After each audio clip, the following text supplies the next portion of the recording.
In the previous chapter, war hero Eric of the Chladni family was forced to marry Princess Misa, who was mentally unstable, by the orders of the evil king.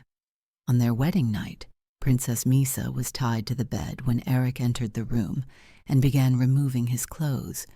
He noticed sedatives scattered across the bed, an amount large enough to calm a horse.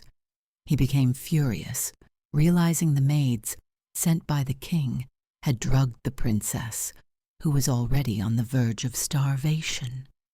He felt sympathy for her, knowing even war prisoners were treated better than this. Eric suspected this was another scheme by the king, and his anger deepened at the thought of the king treating his own blood-related sister in such a cruel manner. Eric began untying the princess. First, he freed her legs, which were ice-cold and in terrible condition, showing signs that she'd been mistreated for a long time. His concern for her grew. He then untied her arms and brought her hands close to his face, noticing they were dark red, bruised from being bound for so long. Determined to help her, he climbed into the bed beside her, covering them both with the blanket. He gently asked her to stay calm, and as he lay next to her, he began introducing himself, his name, his age, and how he had no siblings anymore. His younger sister had died in an accident when she was still young. He shared how he had spent most of his life on the borders due to the war, and how she was now his wife. He looked at her, but she gave no response, her face expressionless and lifeless. Eric told himself it was all right to share these things with her, even if she didn't respond. As he spoke, he gently held her cold hand, telling her she needed to stay warm. Noticing that the princess had fallen asleep, he saw that her face looked more peaceful than before, and he felt a sense of relief. That night, he also prepared false evidence to deceive the evil king and the maids into believing that their marriage had been consummated.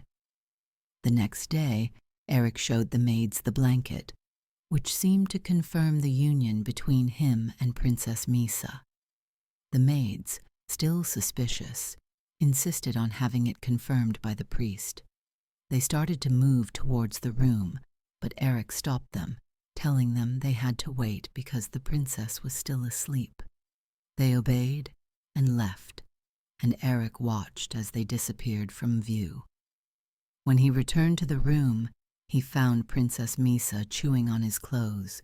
He tried to stop her, but she wouldn't listen. He realized she was probably hungry, so he offered her a piece of bread.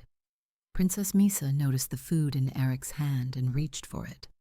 She put the bread in her mouth and started eating like a small child, much to Eric's relief.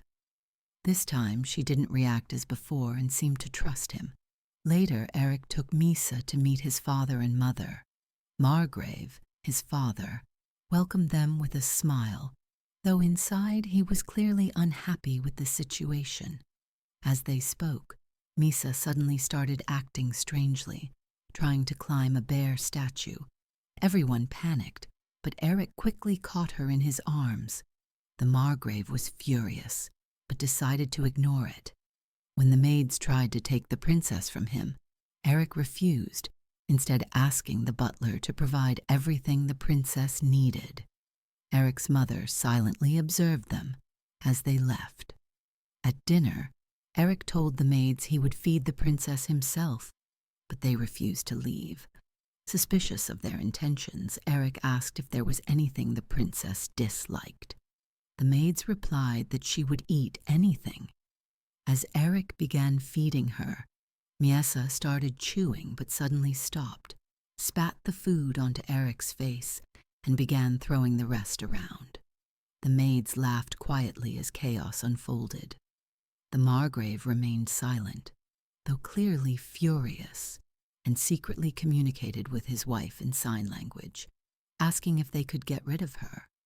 His wife smirked and signed back, reminding him that if they killed the princess, they would also die.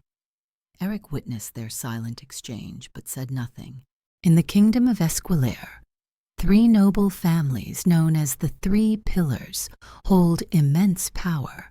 The first is the Salakezi family, who built the kingdom's foundation. The second is the Crispin family, responsible for internal security. The third is the Chladni family, tasked with maintaining external security. These families have long wielded significant influence over the kingdom's military and governance.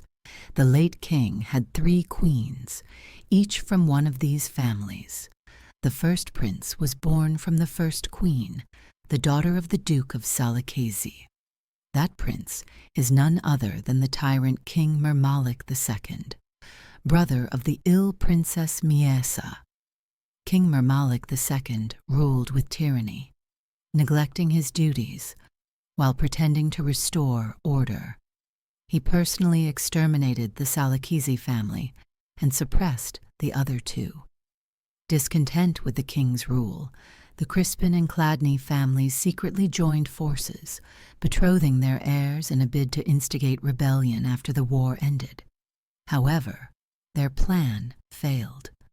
The Chladni family, having earned many achievements on the battlefield, gained the trust of the people, who were weary of the king's tyranny.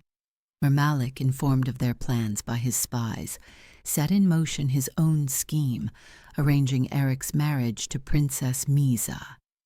As the Margrave reflected on these events, he seethed with anger.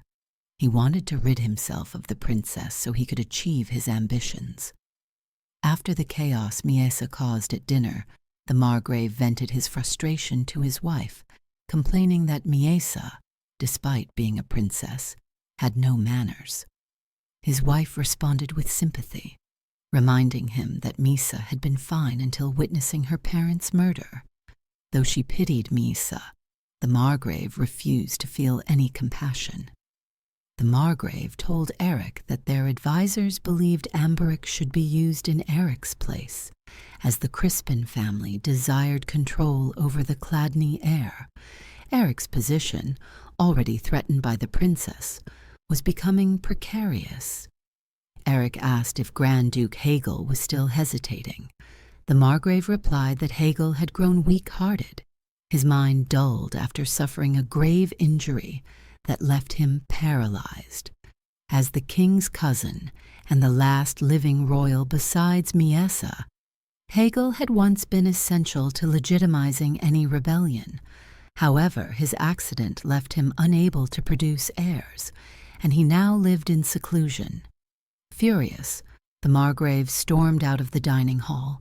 His wife, disappointed by his inability to control his temper, then turned to Eric, asking for his thoughts on uniting the 2 families.